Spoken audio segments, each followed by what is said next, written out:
Hai, Assalamualaikum warahmatullahi wabarakatuh. Di sini saya akan presentasikan tugas UTS saya. Nama saya Deva Siripadi dengan mata kuliah Keuangan dan 2. Dan dosen yang diampu adalah Dr. Arni Karina SMSI. Langsung saja untuk soal yang pertama.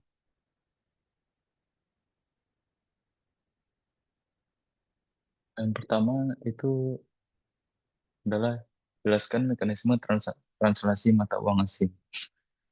Apa itu mekanisme translasi mata uang asing? Transaksi mata uang asing adalah proses mengubah laporan keuangan entitas asing yang disusun dalam mata uang fungsionalnya ke dalam mata uang pelaporan perusahaan induk.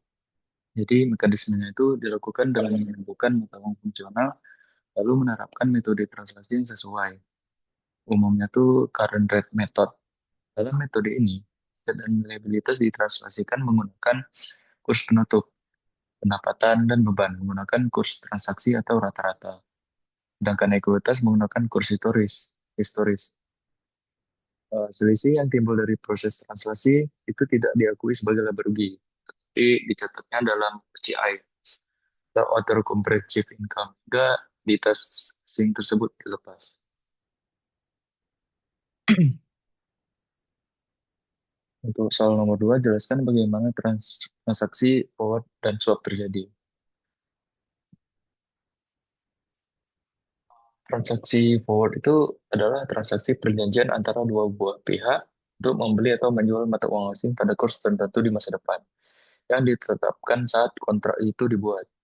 Jadi tujuan utamanya itu adalah untuk lindung nilai atau hedging terhadap risiko fluktuasi kurs, misalnya untuk pemberian impor atau penerimaan ekspor di masa mendatang. Sedangkan transaksi swap itu merupakan kombinasi dari dua transaksi valuta asing, yaitu transaksi spot dan forward secara bersamaan. Umumnya dilakukan untuk mengelola likuiditas dan risiko nilai tukar. Misalnya perusahaan menukar mata uang sekarang dan berjanji menukarnya kembali di masa depan dengan kurs yang telah disepakati. Secara sederhana, forward itu bedanya merupakan salah satu kontrak tunggal yang diselesaikan di masa depan. Kalau untuk swap itu kombinasi dua transaksi spot dan forward yang dilakukan secara bersamaan. Forward itu lebih sering digunakan untuk nilai lindung nilai ya, tadi ya. Sementara swap lebih banyak digunakan untuk manajemen kas dan likuiditas antar mata uang asing. Untuk soal nomor 3, jelaskan mengenai laporan keuangan intern menurut PS1 nomor 3. Kemudian yang kedua, bagaimana ketentuan periode penyusunan laporan keuangan interim untuk perusahaan emiten berdasarkan aturan OJK. Yang pertama dulu untuk menurut PS1 nomor 3 tentang laporan keuangan interim. Laporan keuangan interim menurut PS1 nomor 3 itu adalah laporan keuangan yang disajikan untuk periode yang lebih singkat dari satu tahun buku, baik dalam bentuk lengkap maupun ringkas. Laporan interim itu bertujuan menyediakan informasi keuangan yang tepat waktu dan relevan bagi pengguna laporan keuangan untuk menilai kinerja dan posisi keuangan ke perusahaan sebelum akhir tahun. Sedangkan menurut OJK, terus jasa keuangan itu perusahaan emiten atau perusahaan publik wajib menyusun dan menyampaikan laporan keuangan interim itu secara berkala, baik secara triwulan, triwulan 1, triwulan 3, semesteran, semester 1, semester 2. Kemudian laporan interim semesteran dan tahunan itu wajib dibuat dan diaudit dan direview. Sedangkan laporan triwulan itu dapat disampaikan tanpa audit. Penyampaian laporan interim itu harus dilakukan paling lambat 1 bulan setelah akhir periode pelaporan, sesuai peraturan OJK yang berlaku. Oke, sekarang kita masuk ke soal hitungan. Ya. Soal nomor 1 itu, the account of Lincoln International US Corporation, so 81 300 account receivable dan 38.900 account payable pada Desember 31, 2011. Belum di-adjust, entries are made. And analyzing of the balance refers to following. Jadi di sini ada akun akun receivable dan akun payable ya. Belum di-adjust itu Masing-masing itu receivable untuk US dollar itu 28.500. Receivable untuk Swedish krona itu 20.000. Sedangkan di bukunya itu 11.800. Receivable untuk British pound itu 25.000. Sedangkan di bukunya itu 41.000. Secara total, akun receivable di perusahaan Lincoln ini 81.300. Untuk akun payable-nya itu untuk US-nya 6.850, Canadian dollars-nya 10.000, tapi di buku 7.600, dan US di British Pound itu 15.000 dengan di buku book value 24.450 dengan total 38.900 dolar. Eh, Nilai tukar pada saat ini untuk Swedish krona itu adalah 0,66 dolar, British Pound 1,65 dolar, dan Canadian itu 0,70 dolar. Dan pertanyaan nomor satu, determine the net exchange. Jadi kita harus melihat berapa gain atau loss dari nilai tukar yang telah ada di sini. Untuk nomor satu dulu ya. Baik, untuk soal hitungan nomor satu, eh, kita akan mencari net exchange gain or loss. Kita revaluasi. Pertama kita revaluasi dulu akun receivable di Swedish krona. Untuk Swedish krona tadi kan 20.000, 20.000 di sebelum adjust ya, sebelum penyesuaian. Dikali dengan nilai tukar sekarang, yaitu tadi 0,66. Maka dapatnya 13.200. Di book value yang sudah tercatat itu 11.800. Maka ada gain sebesar selisihnya itu 1.400. Jadi dia semakin naik ya, naik dari 11.800 jadi 13.200. Untuk British Pound itu tadi 25.000 dikali dengan nilai sekarang itu 1,65, maka sebenarnya 41.250. Book value-nya itu tadi tercatat 41.000, maka gain juga sebesar 250 dari selisih 41.250 kurang 41.000. Jadi total net exchange untuk equity table ini tadi 1.400 plus 250, maka gain sebesar 1.650. Revaluasi akun payable itu yang pertama Canadian dollar 10.000. Di Canadian dollar ya kan, Canadian dollar itu 10.000 kali 0,7. 0,7 yang dari sekarang 7.000 dikali 7.000. Book value-nya 7.600. Maka karena semakin kecil, maka itu disebut gain karena ini kan utang. Jadi eh, gain sebesar 600. Kemudian British Pound 15.000 dikali 1,65 ya sekarang. Makanya 24.250. Book value-nya 24.450. Loss karena ya semakin besar. Utang semakin besar maka kita akan mengalami kerugian. Loss sebesar selisihnya 300. Exchange untuk akun payable ya. Akun payable adalah netnya gain kurang loss, ya gain tetap gain ya. Gain sebesar 300. Untuk secara total net exchange-nya itu gain. Karena yang pertama tadi gain, yang kedua gain. Maka gainnya adalah 1.650 plus 300. Maka 1.950 dolar. Di net exchange gain ini dilaporkan di income statement 2011 sebagai exchange gain 1.950. Nomor dua, determine the amount of at which the account receivable and account payable. Jadi disuruh lihat account receivable dan account payable setelah adjust itu berapa. Tuh yang akun receivable tuh US dollarnya 24.500 yang di soal. Swedish krona itu udah kita cari tadi 13.200. Kemudian British pound 41.250. Maka total AR-nya itu secara total akun receivable 82.950. Kemudian nilai akun payable-nya US dollarnya yang di soal 6.850, Canadian dollarnya 7.000 yang udah kita cari sebelumnya. Kemudian British pound 24.150. Sehingga total akun payable, sorry, akun payable ya. Akun payable 38.600. Nomor 3, Prepare journal entries to record collection of the receivable jika Swedish krona itu 0,67 dan British pound-nya 1,63. Jadi kita suruh cari jurnalnya jika sekarang pada saat penagihan piutang ya, receivable itu piutang Swedish krona 0,67. Maka kita kalikan dengan pada saat yang di awal itu sebelum di-adjust itu 20.000 dikali 0,67. Maka sama dengan 13.400. Tadi yang udah kita adjust udah 13.200. Maka gain lagi dia, gain naik lagi nilainya. Dari 13.200 yang udah kita cari, yang di sini 0,67, 13.400. Gainnya sebesar 200 selisih. Jurnalnya cash di debit 13.400, ada pada exchange gain 200 dan account receivable 13.200.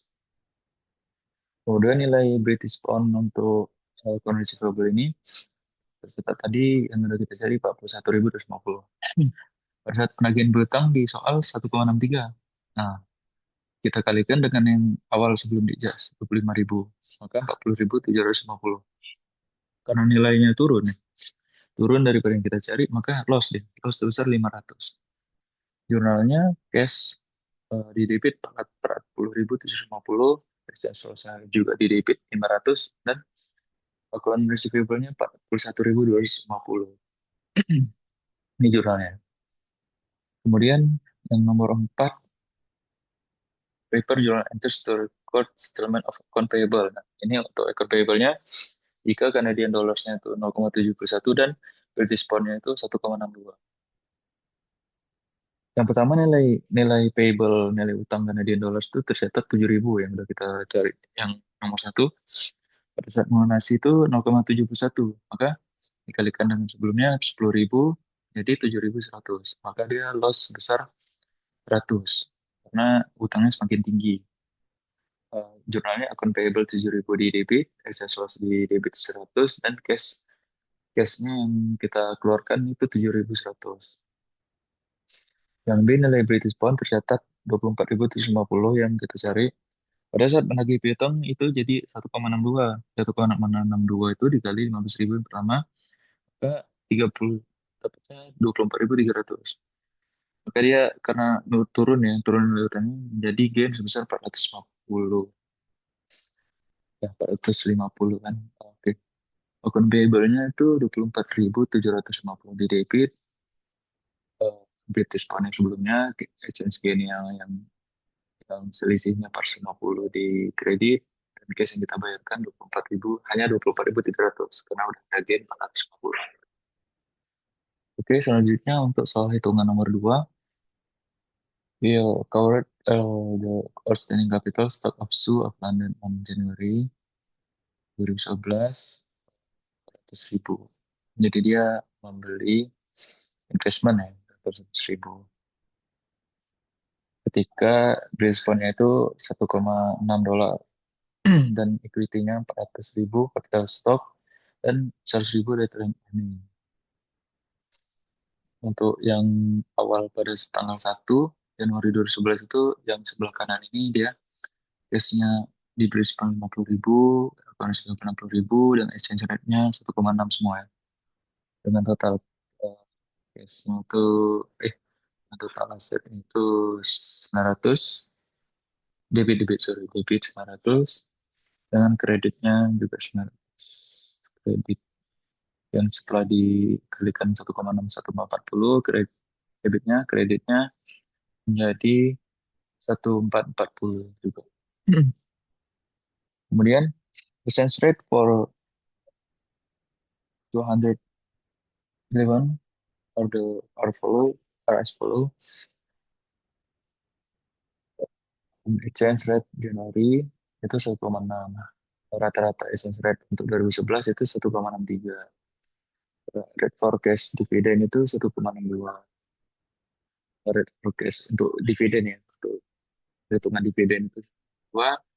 Kemudian current pada saat sekarang itu 31 Desember ya, posisinya 1,65. Jadi ada trial balance tanggal 31 Desember 2011. Seperti ini, cash 20.000, 70.000, debit Segmen kreditnya ada 330, kemudian depresiasi dan sebagainya. Pertanyaannya, prepare a translation worksheet. Translation worksheet to convert sus Desember.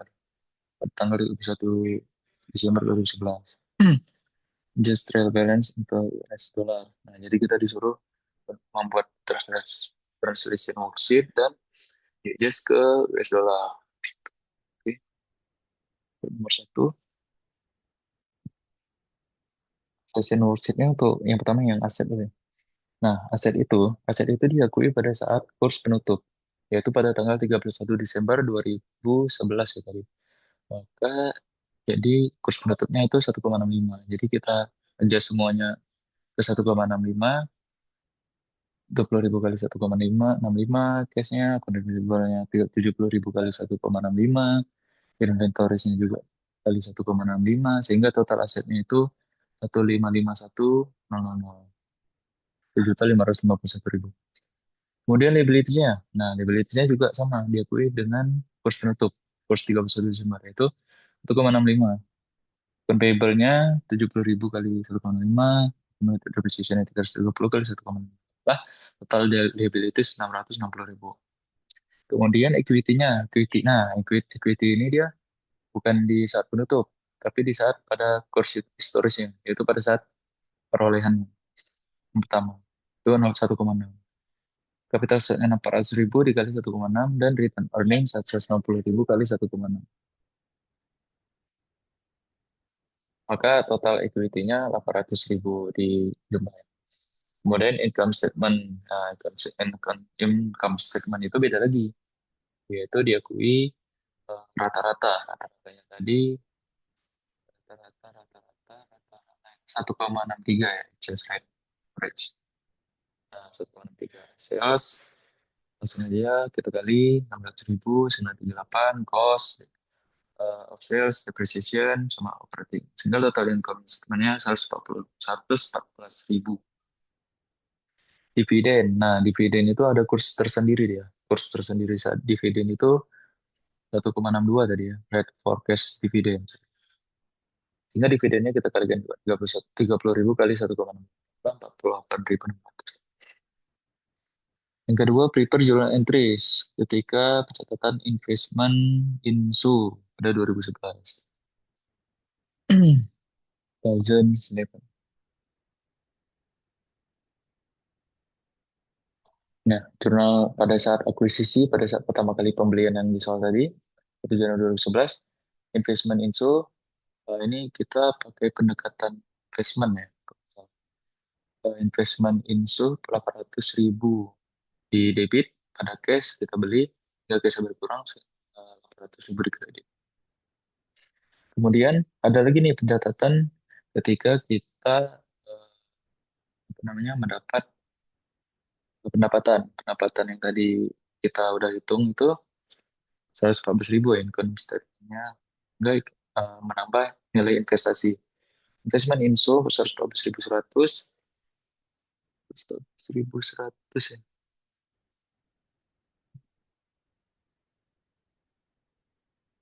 Ya, sales dikurang cost, sales dikurang depreciation dikurang operating 114.100. Yang benarnya yang di jurnal. Jadi investment info 114.100, equity in earning 114.100 di debit. Kemudian pada saat pendapatan dividen, kita mengakui cash, kita dapat cash 48.600 dan investasinya itu dikurangi karena kita dapat dividen 48.600 di kredit. Kemudian, oh ini belum ya, ini nanti nih, ini pada saat nomor 3 baru dua. Nomor 3 dulu, directly compute the translation gain or loss. Eh, kita untuk mencari yang in the return earning itu rumusnya adalah return earning yang pertama ditambah income statement dikurang dividen. Beginning return earning-nya itu 160.000. 160. Ya, di equity ya, 160.000. Yang udah di apa? Yang udah dikalikan. 160.000 ditambah income statement tadi, pendapatan kita tadi 114.000 dikurang dividen. Dividen yang kita terima itu 48.600. Sehingga return earning terakhirnya itu 225.500. Untuk equity, equity itu terdiri dari apa aja? Equity itu kan terdiri dari capital stock dengan eh, return earning. Return earning itu kan udah dicari tadi beginning, plus income statement, dan dividen. Hingga total equity-nya itu yang capital stock 640.000 yang udah di-adjust, ya. 640.000 capital stock ditambah ended return earning. Yang tadi kita cari 225.500. Sehingga equity-nya itu 865.500. Nah, itu apa equity ya. Kemudian kita cari equity 31 Desember. Kemudian kita cari net asset. Net asset 31 Desember. Dari mana? Net asset itu adalah eh, aset dikurang liabilities. Asetnya itu tadi yang udah di adjust 1.551, 1.551.000 dikurang liabilitiesnya 660.000. Nah, ini dia. Sehingga net asetnya itu 891. Nah, kan nggak balance nih. Nggak balance-nya ini nanti ditutup dengan translation gain namanya. Namanya OCI atau Other Comprehensive Income. Yaitu net asset dikurang equity. Asetnya 891 dikurang equity-nya 865.500. Maka OCI yang kita dapat atau translation gain-nya itu yang nomor 3 ya. Translation gain itu 25.500. Untuk nomor 2 tadi kan jurnalnya cuma sampai di C aja ya. Kemudian kalau kita udah eh, hitung nomor 3 nih, yang transaction gain, itu harus ada pencatatan untuk OCI. Karena net assetnya tadi bertambah ya, maka investmentnya itu juga harus ikut bertambah untuk biar balance. Ya.